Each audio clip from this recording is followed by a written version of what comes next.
っと待ってください。どうしよう。ロビーの喧騒の中、そのか細い声が聞こえて、俺は足を止めた。声の主はスーツ姿の若い女性。目の前では外国人ビジネスマンらしき二人組が早口の英語で何かをまくし立てている。ここは都内でも指折りの高級ホテル。本来ならフロントやコンシェルジュが英語対応をしてくれるはずだが、今日は特に忙しいのか、なかなか手が回らないらしい。上司が来るはずだったのに、自己渋滞で遅れていて、どうしたら。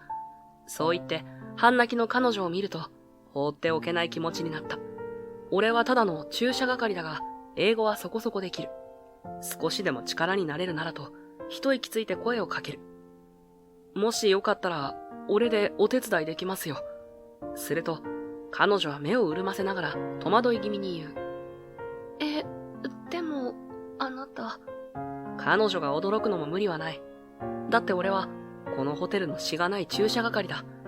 普通は想定外だろう。でも、その外国人二人は、ちょうど助っ人を待ちわびていたようで、すぐにタブレットをこちらへ向けてくる。画面には、英語でぎっしりと展示会の日程や搬入スケジュールが並んでいた。なるほど。プレゼン資料らしい。じゃあ、どこから説明しましょうかね。そうつぶやいたところで、外国人たちがさらに何か言いたげに手を挙げる。俺は覚悟を決めて、まずは聞き取りから始めることにした。彼女とのこの出会いが、俺の運命を大きく変えていくとは、この時はまだ知る由もなかった。俺の名前は矢吹聡太。この春から都内の高級ホテル、桜ホテルで駐車係のバイトを始めた。と言っても、車を預かるだけじゃなく、雑用を頼まれたり、客室まで荷物を運んだり、いろいろとやることは多い。この桜ホテルは、名前を出せば誰でも知っているくらい有名で、都内でも指折りのラグジュアリーな場所だ。国内外から VIP が集まり、商談やパーティー、展示会などがよく開かれる。そういうイベントの時期は、外国人の宿泊客が特に増える。ホテルのスタッフは大勢いるけれど、いざ外国人のゲストがやってくると、英語が得意な人材は意外と手が足りないらしく、俺が借り出されることもしばしばだ。実はちょっと海外に住んでいた時期があって、そのおかげで英語は人並みにできる。俺のようなバイトでも自然とちょっとした通訳をする機会が巡ってくるんだけど、基本的に駐車係の仕事は車の出し入れがメイン。忙しい時はもちろんフロントやコンシェルジュに任せるのが普通だ。しかし、その日に限ってはいつも以上に外国人が多かった。昼下がり、エントランス付近で小休止していた時のことだ。ふと見ると、スーツ姿の若い女性が明らかに困った顔をして立ち尽くしていた。彼女の前には外国人らしき男性が二人。どうやら矢継ぎ早に英語で何か質問しているようだが、彼女はあたふたするばかりでうまく答えられないでいる。ホテルのスタッフを呼び止めようにも、周りは他の客や従業員でごった返していて、誰も気づかないらしい。すみません。もう一度ゆっくり言ってください。彼女の声が、なんだか一生懸命に震えている。その外国人男性たちも急いでいるのか、言葉が早くて強い口調になりがちだ。見ているだけでも、明らかに助けが必要な状況に思えた。放っておくにはあまりに気の毒で、思わず足が向いてしまう。すみません。何かお困りですか？そっと声をかけると、彼女は驚いたように顔を上げた。ロビーから差し込む日差しに照らされて、少し汗ばんだ額と、心配そうな瞳が、俺の視界に入る。この二人が、IT 関連の展示会について細かく質問してきているんです。でも、私は英語があまり得意じゃなくて、説明が全然できなくて。スーツ姿の彼女は、胸にいくつかの資料を抱え込んだまま、視線を宙に泳がせている。目の前の外国人たちは、タブレットや書類を広げつつ、早口であれこれと質問を浴びせているようだ。もともと、うちの上司が通訳を兼ねて来てくださる予定だったんですけど、自己渋滞に巻き込まれたらしくて、私は海外事業部に配属されたばかりだから、こういう場面に全然慣れてなくて。彼女はそう言って、半分泣きそうな顔でうつむく。なるほど。確かに、外国人たちをずっと待たせておくのは得策じゃないだろう。相手はイライラが募っている様子だし、このままでは契約や商談がこじれそうだ。俺は、ただの注射係なんですけど、海外経験が少しあって、英語はある程度わかります。よかったら通訳を手伝いましょうか。そう申し出ると、彼女はパッと表情を明るくしてこちらを見た。いいんですか？本当に助かります。心底ほっとしたらしく、彼女は深々と頭を下げる。外国人たちも、俺が近づいていくのを見て、ようやく何か話せる奴が来たか、と言わんばかりに、タブレットを手に構え直した。はい、じゃあ。俺は彼女が差し出す資料をざっと目で追いながら、IT 関連の展示会がどうのこうのという内容を頭の中で整理する。専門的なことはわからなくても、向こうが求めているのは事務的な手続きや搬入スケジュール、契約の進め方など基本的な話らしい。じゃあちょっと失礼します。彼女から資料を受け取り、外国人たちに軽く会釈して声をかける。先方は早速、展示会の実施日程とブース設営の許可がいつ降りるのかを矢継ぎ早に尋ねてくる。俺は資料のページをめくりつつ、なるべく簡潔に答えを組み立てた。彼らはうなずきながらタブレットにメモしていく。早口だが、大まかな要望は見えてきた。俺は無意識に彼女が持っていた資料の一部を指し示しながら補足説明を加える。ややこしい部分だけ英語に変換して相手へ伝えるたび、彼女はほーっと目を丸くしている。すごいですね。英語ペラペラじゃないですか。横から小声でそう囁かれ、俺は軽く肩をすくめてみせる。バイトのくせになんでこんなに喋れるんだとでも思われてるんだろうな。とはいえ、相手がイライラして待っている中で、こうして雑談を交えるのはややリスキーだ。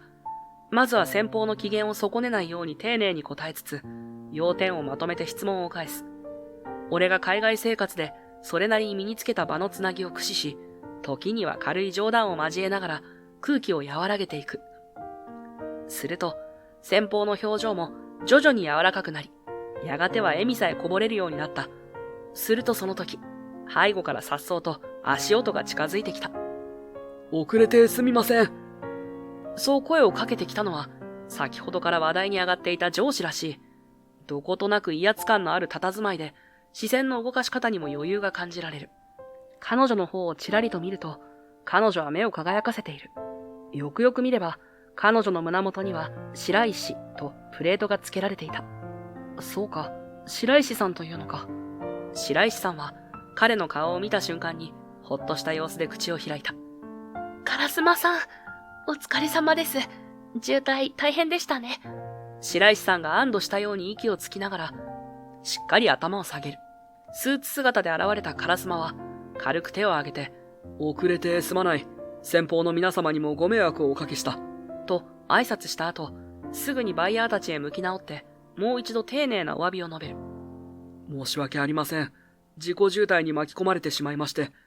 バイヤーたちはすでに気を取り直して談笑していたが、烏丸は彼らの表情を一通り確認すると、ちらりとこちらに視線をやる。ところで君は？少し怪げそうに眉を上げた烏丸へ、白石さんが慌てて説明する。はい。このホテルの従業員の方で、通訳を手伝ってくれて、おかげで先方もイライラせずに待ってくださってたんです。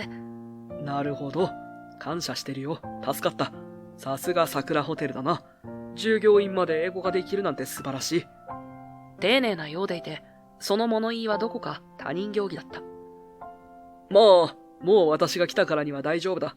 こちらの商談はこれから本格的に進める予定だし、私が責任を持って引き継ごう。君は業務に戻ってくれていい。わかりました。お役に立てたようで何よりです。爽快しながら、俺は白石さんと目を合わせる。彼女は申し訳なさそうにうつむいて、本当にありがとうございました。とつぶやいた。それでは、失礼します。俺はバイヤーたちに黙礼をしてから、一足先にロビーを後にする。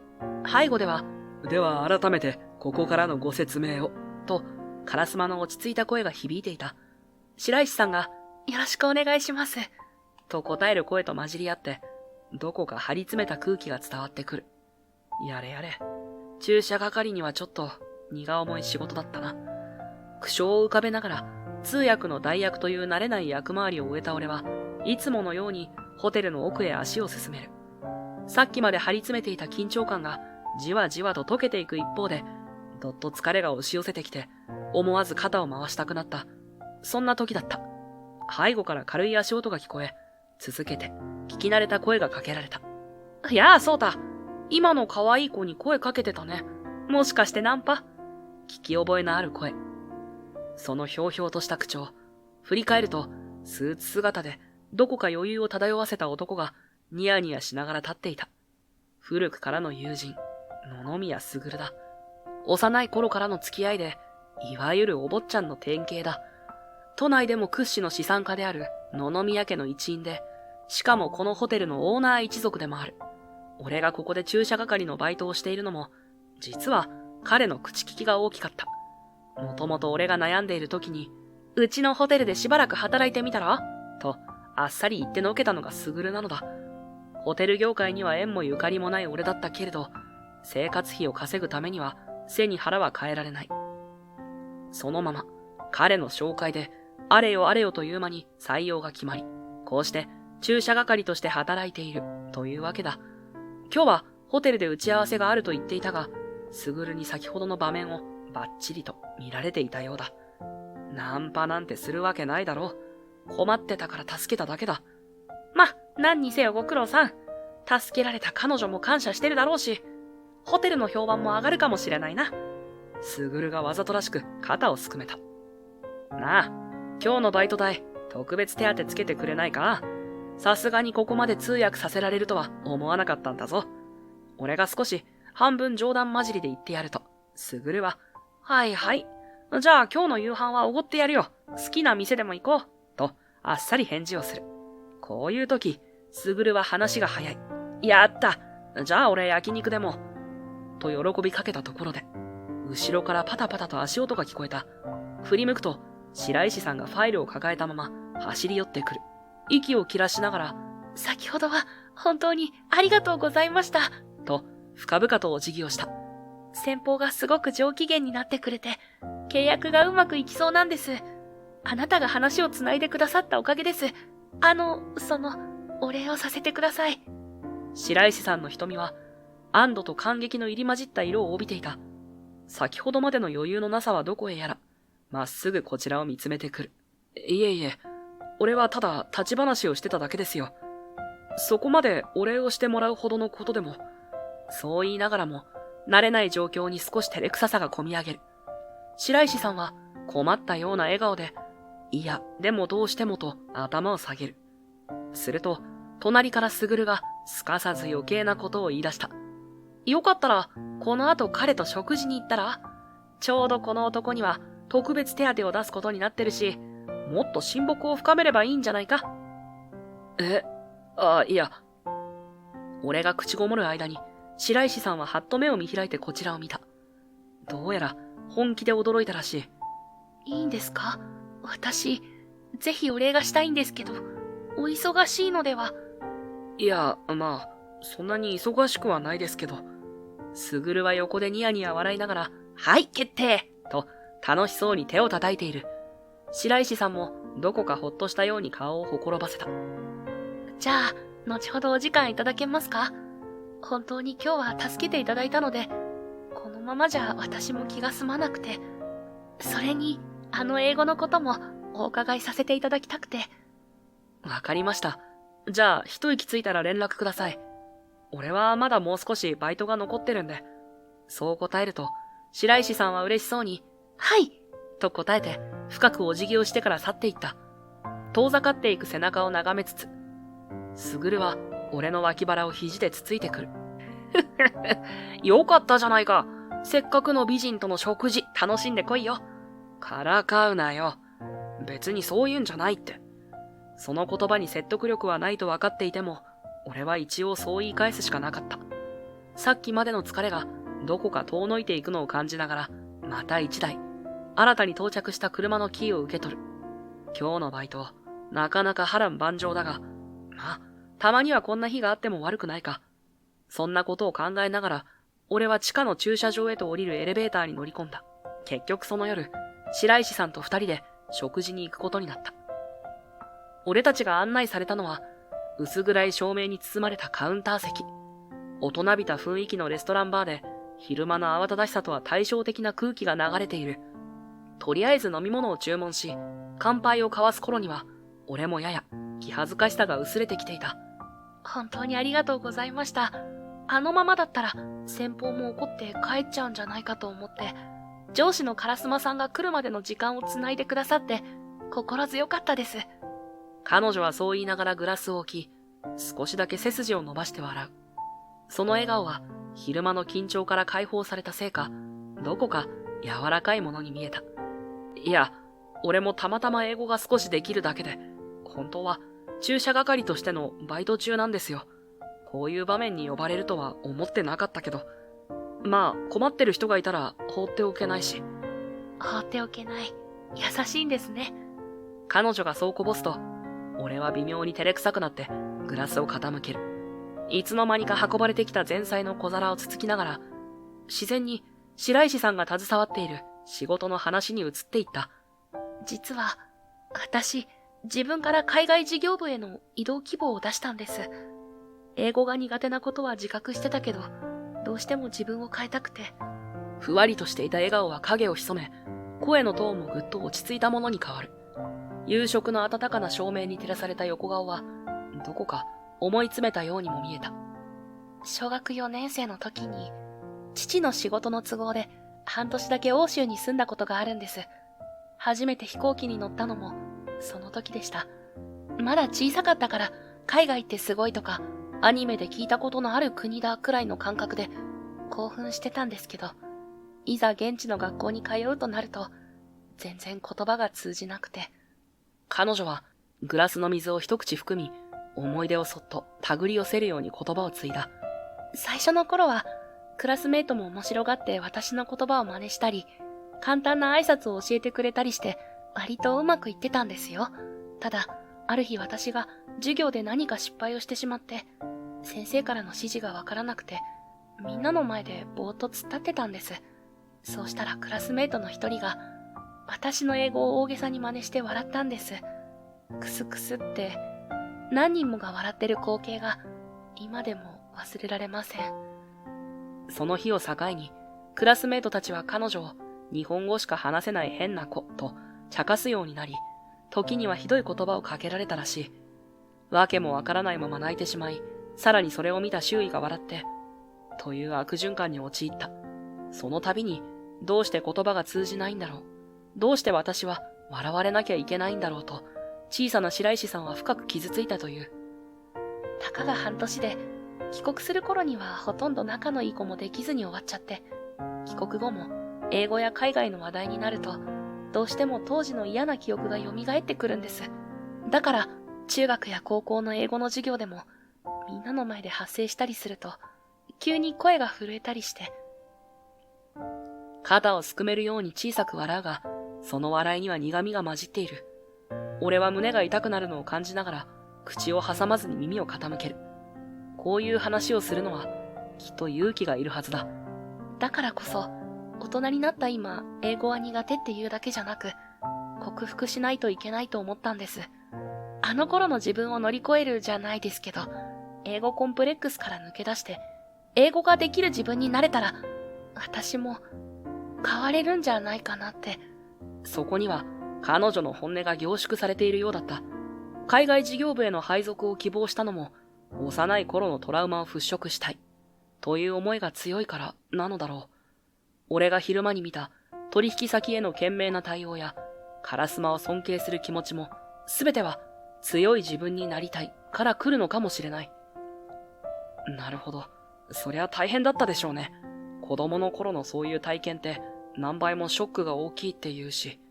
はい。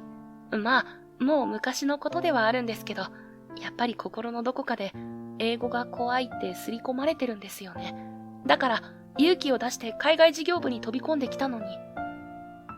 いざ配属されたら当然のように不安ばっかりで、自分なりに英語と向き合ってはきたんですけど、いざ実際に話すとなると、あれ、こんなはずじゃなかったのにって焦るばかりで。そう言いながら、彼女は手の中のグラスを一度揺らして、かすかな音を立てた。そこには、自分が抱える葛藤をどうにもできないもどかしさが漂っている。でも、そんな私と向き合ってくれたのが、カラスマーさんなんです。彼は中途採用で入ってきた人なんですけど、前職では外資系企業の海外営業部門でかなりの成果を上げていたらしくて、即戦力としてうちの会社でも期待されていたみたいです。だから、社歴こそ浅いのに、誰もがカラスマさんなら安心だって口を揃えて言うほどの信頼を得ていて、私が海外事業部に配属されたばかりの頃も、あれこれ手取り足取り指導してくれました。一瞬だけ浮かんだのは少し憧れを帯びた視線だ。白石さんにとってカラスマは尊敬する上司であり、いわば理想のビジネスパーソンなのだろう。彼女の声にはどこか熱がこもっている。だから、今回のプロジェクトも絶対に成功させたいんです。そこで初めて自分の英語コンプレックスにもちゃんと向き合えたって思える気がして。ふと、白石さんが俺の方を見据える。視線が合った瞬間、彼女は小さく深呼吸をしてから、まっすぐな口調で言葉を継いだ。それでもし迷惑じゃなければなんですけど、矢吹さん、すごく英語が自然だし、雑談で場を盛り上げるのも上手だし、少しでもいいので英語のレッスンをお願いできませんか？やっぱり、一人で勉強するのと、生の会話を重ねるのとじゃ全然違うって思ったんです。私、テキストで覚えたフレーズだけだと、すぐ固まっちゃうし。最後の方は、自信なさげに声が震えていたが、それでも彼女は意を決したようにテーブルへと身を乗り出す。俺は一瞬戸惑いつつも、困ったように笑ってしまう。いや、俺はただ、駐車係のバイトをしてるだけですよ。そんなレッスンだなんて。いえ、今日みたいに場を持たせるコツというか、ちょっとした会話や小ネタを使うテクニックが本当にすごいと思ったんです。私それが一番苦手で、プロジェクトが進むにつれて会食や雑談のシーンが増えるはずだから、少しでも慣れておきたいんです。言いながら、白石さんはテーブルの下で握った手をぎゅっと引き寄せるようにしているのが見えた。そこには一生懸命さと同時に、どこか焦りも感じられる。俺は少し視線を外してグラスに触れ、なるほどな、と小さくつぶやいた。まあ、俺で役に立てるなら、いくらでも、プロの先生とは違うけど、海外生活で培ったなんちゃってコミュ力くらいなら教えられそうですし、そう答えると、白石さんはパッと顔を上げて嬉しそうにうなずいた。目尻がわずかに緩んで、その瞳の奥が少し潤んだようにも見える。きっと、自分の弱みや不安を口にするのは怖かったんだろう。それでも、なんとか踏み出そうとしているのが伝わってくる。ありがとうございます。やった。これで少し希望が見えた気がします。誰かに英語を教えるなんて想像していなかったけれど、こうして頼られるのは決して悪い気はしなかった。じゃあ、時間のある時にでも短いレッスンから始めましょうか。お互い仕事もあるし、無理のない範囲でね。そう提案すると、白石さんは少し気恥ずかしそうに笑いながら、はい、ぜひお願いします。と即答してくれた。それから数日後、俺はバイト終わりの夕方に白石さんとホテルのロビーで待ち合わせをすることになった。いつもは仕事の書類を抱えて焦り気味に走り回っている彼女も、今夜は肩掛けバッグ一つという軽装。どこか新鮮な印象だ。目的は英語のレッスンといっても、カフェで座学というよりは、移動しながら生きた英語を使う方がいいだろうと提案したのは俺だ。じゃあ、ここから歩いて十数分くらいのところに外人が多いカフェがあるんです。行ってみましょうか。道すがらずっと英語で話しましょう。軽く首をかしげると、白石さんは緊張した表情を浮かべつつもうなずいてくれた。そうしてホテルを出た途端、俺は早速英語モードに切り替えて声をかける。こんばんは。今日の仕事はどうだった？戸惑いながらも、白石さんは途中で、つまりになりつつ、英語で答えを返す。会議が長くて大変だった。でも、矢吹さんの言った雑談のコツを少しだけ使ってみたら、意外と盛り上がりました。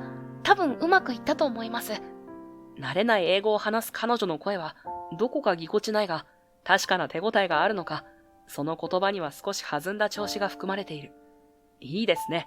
じゃあ今度は具体的に、どんな雑談をしたのか教えてもらっていいですか？俺は微笑みながら、なるべくゆっくりと話す。白石さんも、最初は単語を噛み砕くようにして口にするが、だんだんと続けているうちに慣れてきたのか、表情が明るくなっていく。ホテルから駅前を通り、夜風に吹かれながら並んで歩くうちに、まるで外国の街に来たみたいな錯覚さえしてくる。これ、思ったより楽しいかもしれません。最初は、道で英語喋るなんて恥ずかしいって思ったんですけど、意外と、周りの人って気にしてないんですね。そう嬉しそうに言うとき、彼女は時々、はにかむような笑顔を見せる。会社で見た真剣な顔とはまた違って、ふわりと、柔らかな雰囲気を帯びていて、俺はいつの間にか、彼女の横顔に目を奪われてしまった。それから数週間。俺と白石さんのレッスンは、ほぼ週に一度くらいのペースで続いていった。ホテル近辺のカフェで待ち合わせをしては、軽く食事をしながら会話の練習をする。あるいは、夜の街をブラブラ歩いて、そのまま英語モードで雑談してみる。一見すると地味な取り組みだけれど、彼女はぐんぐん伸びていった。最初は、がやたら多かったのが、次第に単語がスラスラ出てくるようになり、表情も生き生きしてくる。もともと、英語には真摯に取り組んでいた彼女だ。きっかけさえつかめれば、こちらが何もフォローしなくても、ちゃんと話を続けられるようになっていた。そんなある日、いつも通り夕方に待ち合わせの場所へ向かうと、白石さんがすでにベンチに腰掛けていた。だが、様子がおかしい。遠目にもわかるほど肩を震わせてうつむいている。俺は思わず駆け寄った。白石さん、どうしたんですか？体調悪い。慌てて声をかけると、彼女は顔を上げる。目尻が真っ赤で、涙が頬を伝っていた。ちょっと、大丈夫ですか？俺が戸惑いながら問いかけると、白石さんは何度か鼻をすすり、すみません。と、かすれた声で謝った。涙を拭おうとするものの、まだ少し目元が潤んでいる。ごめんなさい。変なところ見せちゃって。でも嬉しくて。ああ、嬉しい。まるで状況がつかめず、俺は首をかしげる。白石さんは何度か小さく息を吸って落ち着こうとしながら、ようやく言葉を紡ぎ出した。さっき、道を聞かれた外国人の方がいて、それで普通に話せたんです。ちゃんと、こう行けば駅に着きますよって説明して、相手も笑顔でありがとうって言ってくれて、それが嬉しくて、気づいたら泣いちゃって。彼女は照れながらもまぶたをこすり、ため息混じりに笑う。どうやら、トラウマやコンプレックスを抱えていた彼女にとって、突然の外国人対応にしっかり応えられた、というのは大きな自信になったようだ。ああ、よかったですね。それはすごい。俺もなんだかほっとしました。こんなに頑張ってきた成果がちゃんと出たんじゃないですか。そう言いながら、俺は自分の胸にも何か熱いものが込み上げてくるのを感じた。大げさかもしれないけれど、彼女が一歩進めたことが本当に嬉しい。でも、白石さんもようやく気づいたのか、周囲を見回してハッとしている。すみません。そうですよね。周りの人から見たら、私が泣かされてる図になってますよね。もう。バタバタと慌てる白石さんを見て、俺は思わず、大丈夫ですから、と肩をすくめる。とりあえず場所を変えましょうか。あそこのカフェとか、空いてそうだし。はい。すみません。私全然気づかなくて。そうして並んで歩き始めると、さっきまでの涙が嘘みたいに、晴れやかな彼女の横顔が見えて、俺は胸がじんと熱くなるのを感じた。人がコンプレックスを克服していく瞬間、それに立ち会えるのは、こんなにも温かい気持ちになるんだ。泣かせてるわけじゃないから、と言いたそうに、視線を送ってくる通行人から逃れるように。カフェへと向かう道すがら、俺は心の底から、よかったと何度も繰り返していた。白石さんが嬉しそうに笑うたびに、なんだか自分が報われていくような気がした。あれから数日が経ったある夕方、俺は仕事終わりにロビーで卓と顔を合わせた。ちょうどバイトを上がるところだったのだが、彼はいつもの余裕めいた笑みを浮かべながら近づいてくる。いやあ、そうだ。最近白石さんってことはどうなんだ？いい感じに進んでるんじゃないのか？いきなりストレートなからかいに、俺は少しうんざりしながら肩をすくめる。別にそういうんじゃないって何度も言ってるだろ。単に英語を手伝ってるだけだよ。すぐるは、へーと鼻で笑うと、急に真剣な目つきになった。実は、一つ気になることがあるんだよ。白石さんのところに、烏丸って男がいるだろ。烏丸。白石さんが慕っているあの上司か。俺は彼と初めて会った時のことを思い出した。その烏丸、あまり良くない噂を聞くんだよ。海外企業との交渉は得意らしいけど、どうも、うまい話ばかり持ちかけるっていう評判があってさ、具体的には、他社とのプロジェクトでトラブルを引き起こしたって話もちらほら。彼女大丈夫か？そう言いながら、卓は目を細めて俺の反応を伺う。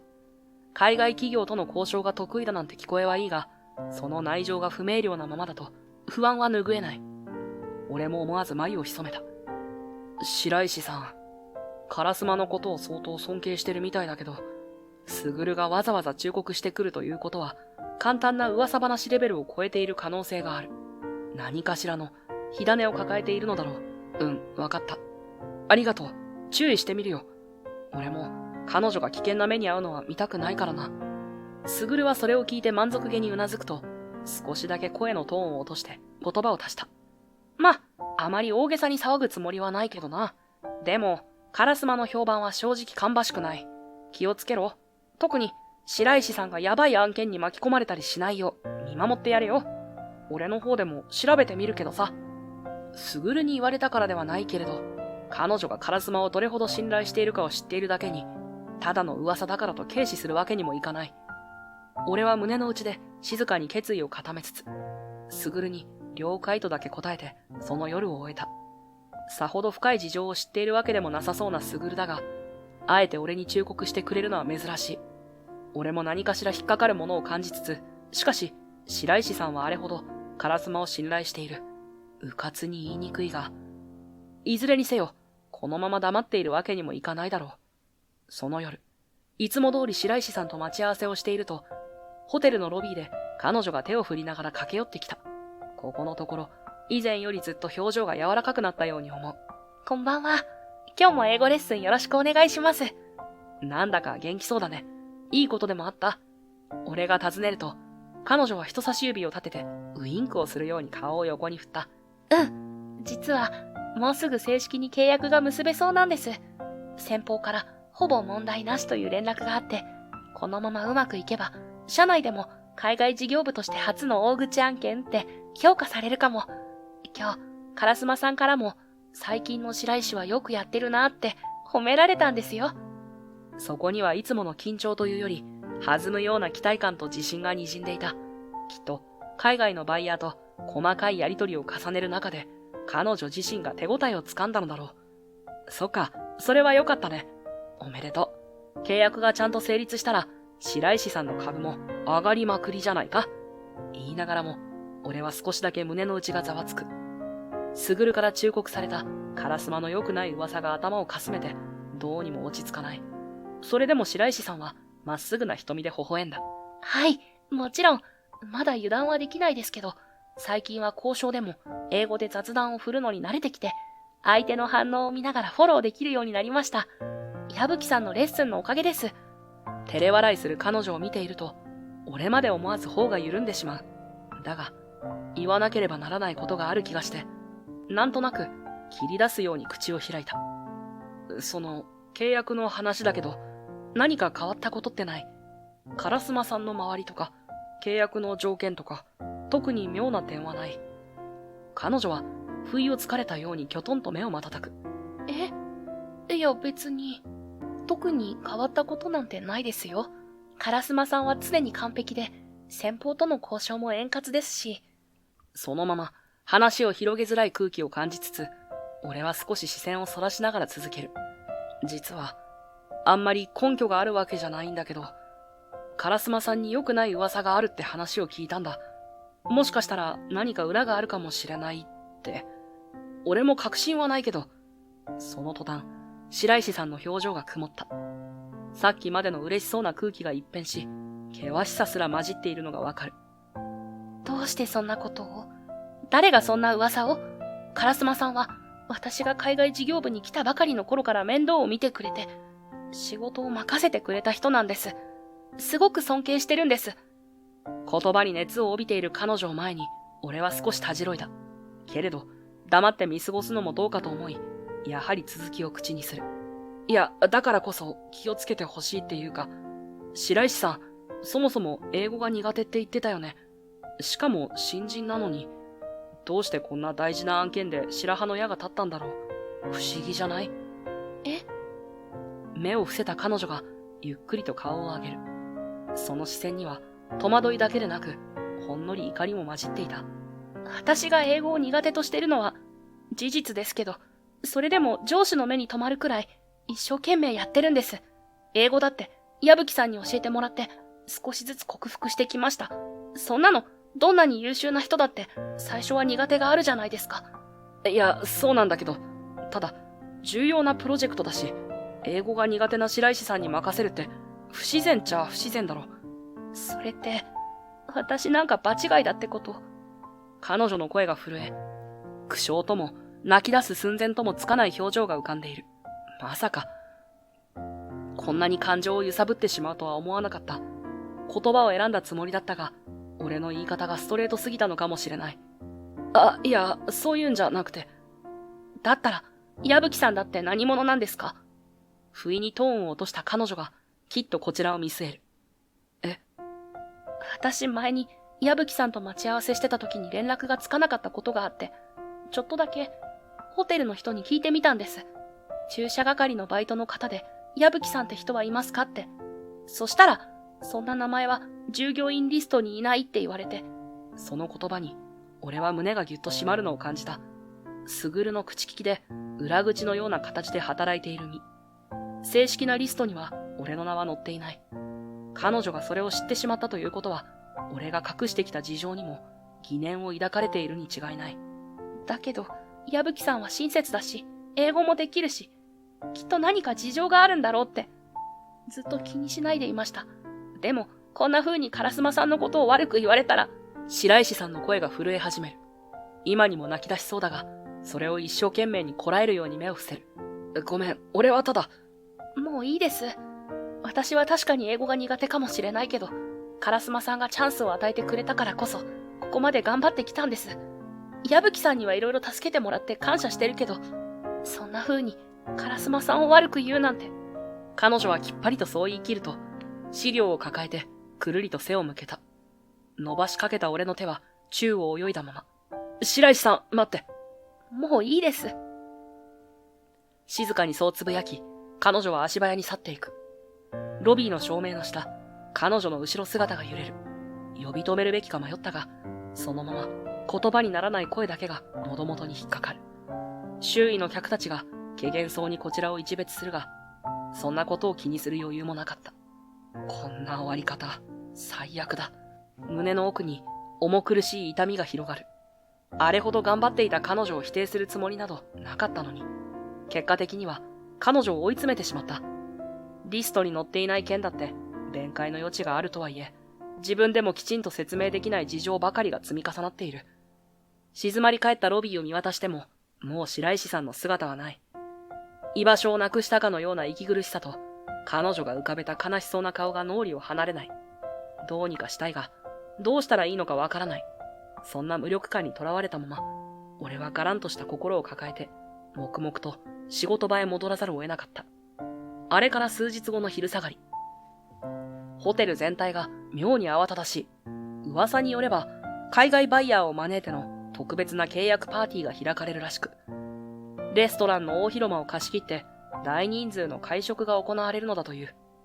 烏丸が主導して、白石さんの会社と海外の取引先を一堂に集め、そこで契約を正式に締結する。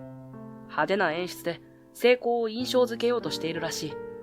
俺もいつも通り駐車場で車の誘導をしていたが、そのイベントの関係者が次々と車で到着し、嫌でも状況を察することになった。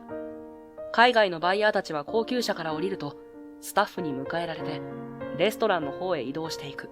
やがて、最後に姿を見せたのは、やたら高級なリムジンから降り立つ烏丸と白石さんだ。白石さんは、華やかなスーツに身を包み、かっちりとまとめた髪型で、普段とはまるで違う厳粛な表情をしている。ロビーに入ったところで、俺は思わず彼女の姿を見つめてしまった。けれど、彼女がこちらに視線を送ることはなかった。意を決して歩み寄ると、白石さんもこちらに気づいた。でも彼女は、まるで俺がいないかのように視線をそらしてしまう。白石さん、ちょっと話が。まるで聞こえないふりをするかのように、白石さんはうつむいて書類を整理し始める。さらに声をかけようかと迷っていると、突然視線の先にカラスマが戻ってきた。君は何を考えているんだ？スーツの袖をさりげなく正しながら、カラスマはまるで邪魔者を見るかのように俺を睨む。俺は。やめてください、矢吹さん。先に口を開いたのは白石さんの方だった。カラスマの前に立ちはだかるようにして、もう私たちには関係ないことです。とでも言うように、俺を遮る。相変わらず、一言も会話してくれないまま、こちらを拒絶する態度が痛いほど伝わってきて、胸が締め付けられる。どうやら君は、彼女に色々と口出しをしていたようだが、何か勘違いしているなら、今すぐ改めた方がいい。この商談を台無しにされたら困るからな。カラスマは、白石さんの肩越しに俺をまっすぐ見据える。まるで、余計なことはするなと威圧しているようだ。お前は指をくわえて見ていればいい。プロの商談ってものがどういうものか、よく勉強するといいよ。嘲笑に近い笑みを浮かべながら、カラスマは腰に手を当てる。ゆったりとした動作が、その余裕と傲慢さを一層際立たせた。そして、そのまま、彼らはレストランの大広間の方向へと去っていった。洗練された装いの外人バイヤーたちが、ラウンジの奥にある扉から、続々と入っているのが見える。まるで、俺だけが、豪華なステージの外に締め出されたような気分になった。くそ。思わず拳を握るが、今の俺にはどうしようもない。カラスマが取り仕切る、この派手な商談の場に、駐車係の身分で飛び込めるはずがない。裏口から様子を伺っていると、きらびやかなシャンデリアに照らされた大広間が見えた。中央には大きなテーブルがしつらえてあり、その周囲を取り囲むようにバイヤーたちが座っている。白石さんもそこにいるはずだ。と、その時、ポケットのスマホが震えた。画面を見ると、すぐるからだ。もしもし。ああ、そうたか。大変だ。あのカラスマ、やっぱり怪しい取引を重ねていたみたいでな。海外の投資家やバイヤーを巻き込んだ、かなり悪質な不正をしていた証拠を、俺がなんとか手に入れた。思わず息を飲む。通話相手の声は、一刻を争う事態だということを、ありありと伝えていた。それ、本当に確かな証拠か？間違いない。今から証拠を持って向かうから、少し時間を稼いでくれないか。このままじゃ、白石さんが本当に危ない。スマホ越しに聞こえる野々宮卓の声は低く、緊張感に満ちていた。俺は周囲を見回しながら、なるべく小声で返す。わかった。なんとかやってみる。けど、カラスマの部下みたいな奴らがそこら中にいて、会場へ近づけないんだ。できるだけ食い止めてみるよ。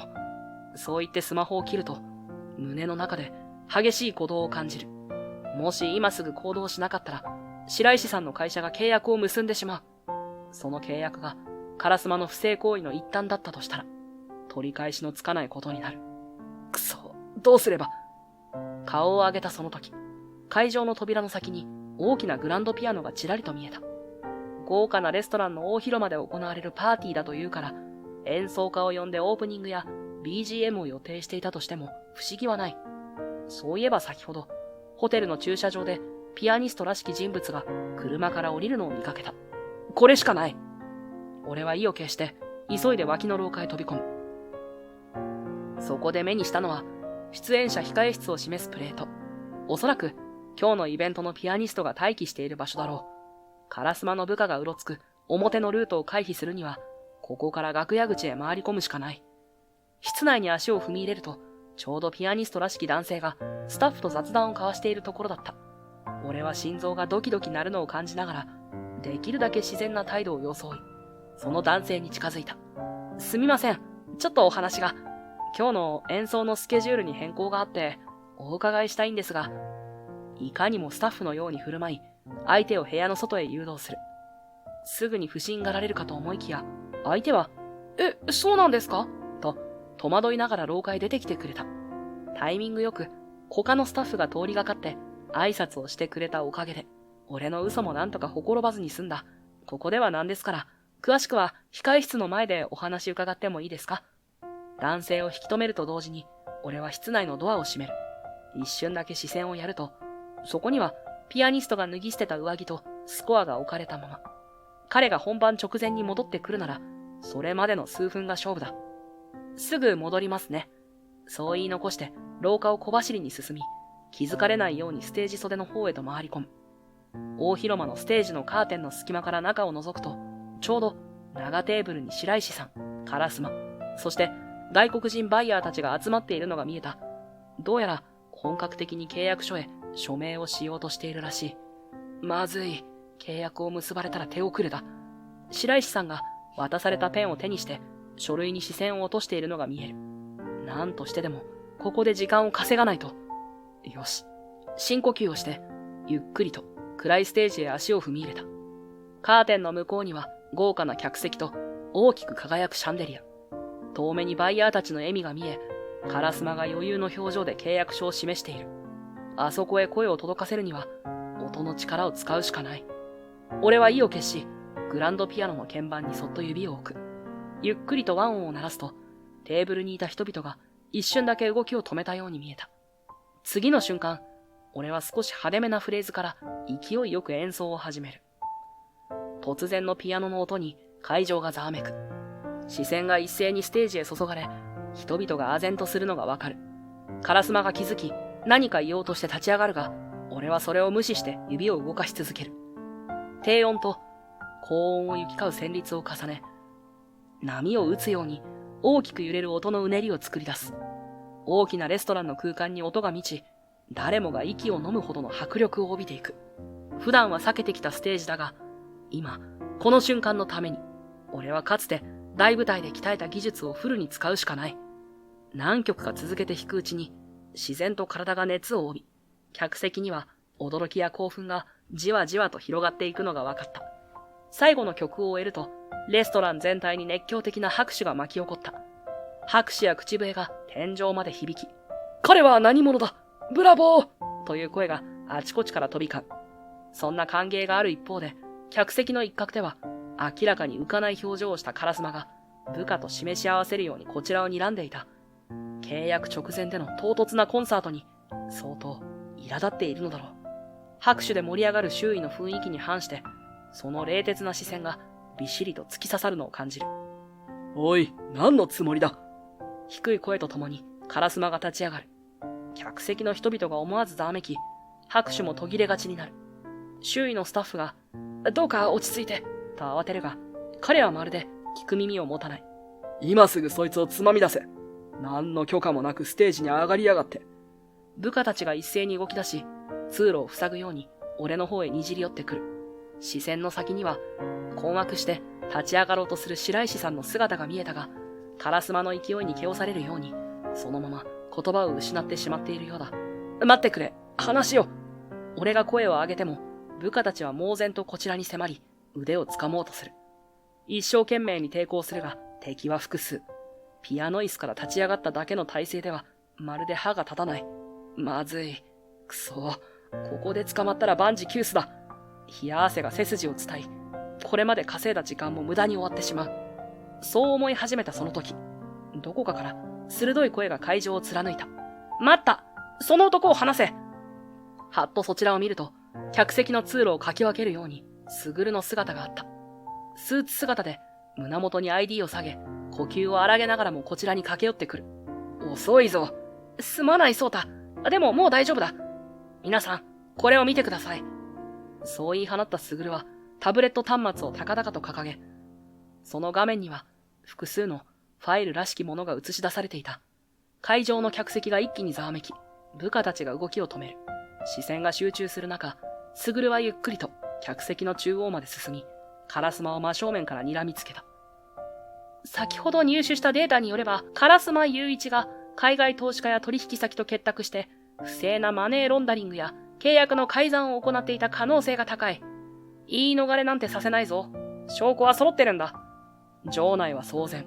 バイヤーや関係者たちが口々に驚きの声を上げる。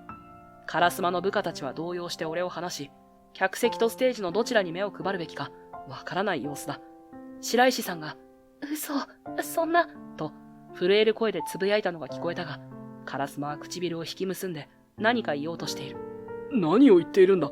証拠というのはどこにある。デタラメを広めるなら訴えてやるからな。一生懸命に声を張り上げる烏丸だが、卓は動じず、端末の画面を客席に向ける。プロジェクタに繋いだわけではないが、それでもいくつかの改ざんファイルのスクリーンショットや、口座の送金記録を明示できるように見せているらしい。客席からは、なんだこれは、本当なのか、と声が飛び交う。今ここで契約書にサインなんかしたら、皆さんも共犯になる恐れがありますよ。少なくとも、この疑惑が晴れるまでは見合わせるべきでしょう。卓の告発を受けて、場内は騒然となり、本当なのか、どういうことだ、という怒声やざわめきが四方八方から飛び交った。烏丸は顔面を蒼白にしながら、一生懸命に反論しようとするが、タブレットに表示された送金記録や改ざんされた文書の画像は、すでに言い逃れできないほどの説得力を持っている。これは誤解だ。私がそんな不正をするわけがない。烏丸は声を荒げ、今まさに契約を破談に追い込まれそうなバイヤーたちへすがるように目を向ける。しかし彼らも当然ながら猛反発した。そんなデータを見せられては契約どころじゃない。ちゃんと説明しろ。これが本当なら大問題だぞ。苛立ちと困惑の入り混じった視線が烏丸に集中し、一方で卓は落ち着いた様子でタブレットを操作している。彼の言葉に間違いがないと悟ったのか、バイヤーの SP が一歩前へ出て、烏丸を取り囲むようにして睨みつけた。ホテルの警備員も状況を把握し、烏丸の肩を掴んで退路を塞ぐ。なんだよ。烏丸は虚勢を張りながらも、明らかに怯えた目をしている。それでも一生懸命になって、身をねじろうとするが、SP や警備員たちの屈強な腕は、びくともしなかった。話せったら。烏丸の低い声がホールの奥へと反響する。SP とホテルの警備員たちは、そんな彼の抵抗をものともせず、両腕をがっちりと掴んで、ずるずると引きずるようにして連れ出していった。すると卓は会場全体に向かって落ち着いた声を響かせた。皆様、本日はこのような事態となり、大変ご迷惑をおかけいたしました。桜ホテルの名を汚すような不正行為には断固として対応いたします。ですが、本日はせっかく海外からも多くの方々がご参列くださっていますので、お詫びといたしまして、ささやかではございますが、飲み物や軽食、そして先ほどのような素敵なピアノ演奏をサービスさせていただきます。どうか、今しばらく皆様でゆっくりとお過ごしください。場内には依然としてざわめきが残るものの、飲食が無料になるなら、演奏は確かに素晴らしかったし、という声もちらほら上がり始める。いくつかのテーブルでは怒り狂っていたはずのバイヤーたちが顔を見合わせ、とりあえず冷静になって話を聞こうか、と柔らかい口調に変わっていくのが分かった。なあ、そうた。卓はステージ上のお礼と目線をやり、口元に軽い笑みを浮かべる。先ほどは見事なピアノだったな。まだみんな興奮冷めやらぬって感じだ。今ちょっとバタバタしてるんで、もう一曲くらいお願いしてもいいか？まあいいけど。俺は引き続き、部下たちに取り押さえられそうになっていた腕を下ろしながら、小さく息をつく。おかげで、時間を稼ぐことにも成功したし、ここで断るわけにもいかない。俺は静かに深呼吸をして、鍵盤に指を置く。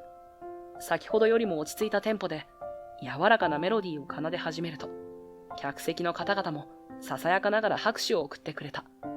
さっきの怒号や混乱が嘘のように、音色が会場を包み、心を落ち着かせてくれる。しばらく静寂をはらんだ演奏を続けていると、人々の視線や表情から、先ほどの劇場が少しずつ和らいでいくのを感じた。曲を終えるや否や、またもや温かな拍手が湧き起こる。ようやくパーティー会場からの拍手喝采とざわめきが遠のき、俺は演奏を終えた興奮を胸に秘めたまま、ステージ脇の通路を通って控え室へと戻った。キューバしのぎの即興演奏だったとはいえ、体にはまだ熱がこもっている。ピアノを弾き切った達成感と、先ほどまでの大騒ぎが一気に収束した安堵感がないまぜになり、頭が少しぼーっとしていた。控え室のドアを開けると、そこには白石さんが立っていた。俺の姿を見つけた彼女は、ほっとしたように息をつき、か細い声で、お疲れ様です。と囁く。手には資料のファイルと小さめのバッグをギュッと抱え込んでいて、その指先がかすかに震えているのが分かった。うなだれる白石さんは、悔しさと恥ずかしさで顔を伏せている。その肩は小刻みに震え、周りから声をかけられても上の空だ。そこへゆっくりと歩み寄った俺が彼女の名前を呼ぶと、顔を上げた彼女は真っ赤な瞳で、本当にごめんなさい。とかすれた声を落とす。矢吹さんが警告してくれてたのに、私何も聞く耳を持たなくて、疑ったりしてごめんなさい。大事な上司だと思っていた相手が真っ黒な不正を働いていた。しかも自分はその駒にされていただけだった。そのショックは計り知れない。俺は彼女の肩にそっと手を置き、絞り出すように言葉をかけた。謝らなくていいですよ。俺も上手に説明できなくて困らせちゃったし。それにしてももう少し穏便な形で警告できればよかったんですが。そんな、矢吹さんがあの時言ってくれたから、こうして助かったんです。ありがとうございます。それに、ピアノ、あんなに上手だったなんてびっくりです。彼女は驚きと困惑、それから少しの尊敬の色を帯びた視線でこちらを見つめる。俺、実は昔ピアニストをやってたんです。そう打ち明けると、白石さんははっと目を見開く。目線を落として静かに息をつくと、記憶の底に封じ込めていた日々が、まるで沈殿していた泥をかき混ぜたように胸に広がっていった。かつての俺は、国内のコンクールで注目を浴びたのをきっかけに、海外のオーケストラや数々の演奏会へ呼ばれるようになった。大舞台の照明を受けてピアノに向かうたび、聴衆から寄せられる拍手と喝采が体全体を熱くした。自分が好きな音で世界とコミュニケーションを取れるなんて夢のように幸せだった。だが、そんな俺の人生を大きく狂わせたのが、ある詐欺グループとの関わりだった。海外に活動の拠点を移したばかりの頃、言葉の壁と不慣れな環境に戸惑っていた俺に、協力したい、サポートしたいと甘い言葉をかけて近づいてきた連中がいたのだ。彼らの巧みな誘導に乗せられ、気づけば大切な財産も資金も、すべて根こそぎ奪われていた。その時の絶望と恥辱は、今でも鮮明に思い出せる。目の前が真っ暗になるような感覚。自分の将来も、ついさっきまで自信に満ちていた未来さえも、一つ残らず崩れ落ちていく錯覚に陥った。それまで築き上げたものを何もかも失い、住む場所すら危うくなる中、俺の心はすっかり壊れてしまっていた。それで、帰国してからは完全にやる気をなくしてしまって、何もかも放り出して、食いつなぐためのバイトを転々としていたんです。ピアノを見るだけで苦しくなるから、音楽関係には絶対戻りたくないって、自分で勝手に蓋をして、ほんと、すさんだ生活でした。静かに白石さんの視線を受け止めながら、俺は苦笑を漏らす。胸の奥に隠し続けていた過去を言葉にするのは、やっぱり少し痛みを伴う。それでも、その痛みがどこか和らいでいるのを感じた。先ほどまでの演奏の余韻が、心の深いところまで少しずつ届いているのだろう。そんな時に手を差し伸べてくれたのが、すぐるなんです。幼馴染で、ここ桜ホテルのオーナー一族の一員である、野々宮すぐる。俺が路頭に迷ってるのを見かねて、だったらうちで働いてみたらって誘ってくれたんですよね。駐車係なら人目につきにくいし、ピアノとも全く無縁だろうって。思い返せば、すぐるがちょうど人手が足りないからとあっさり言ってくれたその一言がなかったら、今の俺はどこで何をしていたのかわからない。あの頃は世の中すべてが敵のように感じられたし、自分自身を敗者としか思えなかった。だからこそ、すぐるの声は俺の中で唯一の救いの糸だった。最初は仕方なくって感じでした。実際、駐車係の仕事は地味だし、ピアノの過去なんて誰にも言わないで黙々とこなしていました。でも、ホテルの中で働くうちに、いろんな人と会うじゃないですか。豪華なロビーで談笑してる外国人のお客さんとか、スタッフ同士のチームワークとか、そういうのを見てるうちに、少しずつだけどもう一度自分を取り戻したいって気持ちが芽生えてきたんです。それはまるで小さな種が土の下で水を吸い込み始めるような変化だった。最初は本当にかすかな、誰にも気づかれないほどの変化。でも、ここ数ヶ月の間に、それは確実に俺の中で膨らんでいた。あの日、白石さんが外国のお客さんに囲まれて困っていた時、自然と体が動いたのは、もしかしたらその取り戻したい気持ちが引き金だったのかもしれません。放っておけなかったんですよね。ああ、これは自分にやれることかもって思えて、そこまで行ったところで、不意に胸の奥が締め付けられたようになり、俺は言葉を告げなくなった。自分でも驚くくらい熱いものが込み上げてきて、視界がじんわりと滲む。ずっと蓋をしてきた気持ちが隙間から溢れ出すようだった。矢吹さん。白石さんは一瞬戸惑ったように目を瞬かせ、そっとファイルを抱えたままこちらに身を寄せる。彼女もまた潤んだ瞳で震える声を紡いだ。助けてもらったのは私の方なんです。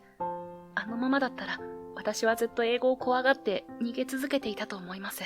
でも矢吹さんができることはやってみようって言葉をくれたから自信が持てたんです。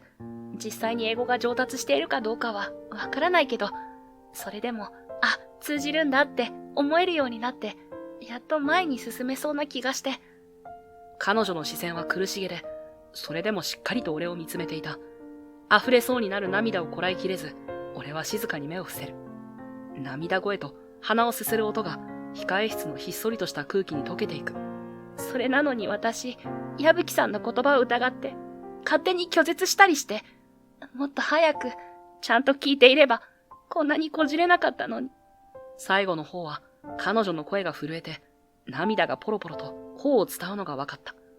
俺は彼女の前まで歩み寄り、ぐっと拳を握りしめる。謝らなくていいですよ。俺だって伝え方が下手だったし、余計な言い回しをした。それに、白石さんがどれほど一生懸命頑張ってきたか、俺が一番分かってるつもりですから。震える肩を支えるように、そっと手を伸ばすと、彼女はくしゃりと表情を歪めて涙をこぼす。その姿に、俺もまた胸の奥から込み上げるものを抑えきれなくなる。互いに言葉を飲み込むようにして顔を見合わせたまま黙り込む。だけど、その沈黙は決して嫌なものじゃなかった。お互いに涙を隠さず、そのまま受け止め合っている。そんな不思議な安心感が胸に広がっていく。その時不意に、お取り込み中悪いなぁ、と、控え室の扉が開く音がした。わっ！驚いた俺たちは思わずパッと身を離して姿勢を正す。入ってきたのは案の定卓だった。控え室の扉の前でにやりと口角を上げ、わざとらしく両手を上げてみせる。悪い。邪魔したな。ちょっと報告があってな。卓はそう言いながら、スーツの胸ポケットから小型のタブレットを取り出す。あいつ白状したよ。かなり根が深い不正取引の話が出てきてるようだ。で、その詐欺グループの一部に、お前を騙した連中とつながりがある奴がいるらしくてな。警察が本腰入れて捜査を始めるみたいだ。俺は深く息を吐いて、卓の目をまっすぐに見据える。そうか、ありがとう。俺の時の連中までつながっているなんてな。これで捜査が進むなら決着がつくかもしれない。そう言いながらも、胸の奥にドクンとした痛みが走る。怒りと悔しさが混じったかつての負の感情。でも、先ほど白石さんの前で気持ちを打ち明けたことで、そこに小さな光が差しているのを感じた。烏丸の悪事が明るみに出ると、ホテル側や警察の迅速な動きによって、その背後に潜んでいた詐欺グループのつながりも次々と洗い出されていった。俺をはじめ、過去に被害に遭った人たちが、長年抱えていた苦しみも、ようやく解消されつつある。多くの人を巻き込んだ大騒動は、皮肉にも関係者たちを真実に導く形で決着を見せた。ホテルは混乱の後処理に追われながらも、誠意ある対応でかえって評価を上げている。卓も、桜ホテルの名に傷をつけるわけにはいかないからな、と連日調整や謝罪、追加のサービス提供などに奔走していた。だが、彼の表情にはどこか達成感が漂っているようでもあった。一方の俺はというと、バイトとして続けていた駐車係の仕事とともに、ピアニストとしての活動を少しずつ再開することになった。これまで人前で弾くなんてと避けてきたけれど、今回の騒ぎで思わずステージに出てしまい、その結果、周囲からぜひレギュラーで演奏してほしいという声が高まったのだ。いつしか駐車係のピアニストと呼ばれるようになり、客の前で時折ピアノを披露する。そんな新しい日々が始まっている。そして白石さんの方も彼女が担当していた海外の案件を一度白紙に戻して再交渉することになったが、今度は彼女自身が堂々と前面に立って進められるようになった。まだ英語に苦手意識が残ると言いながらも、以前のように逃げ腰になることはもうない。失敗を恐れず、まず声に出してみる。俺がささやかなレッスンで教えたことを素直に実践し、彼女は少しずつ本当に喋れる自分へと変わっていった。矢吹さん、聞いてください。先方からジョークまで言うようになったなって笑われました。でもそれが嬉しかったんです。伝わってるんだなって。彼女が声を弾ませながらそう報告してくれる姿は、かつての不安げな表情とはまるで別人のようだ。あの日、控室でお互い涙を流し合った後、俺と白石さんは自然な形で連絡を取り合うようになった。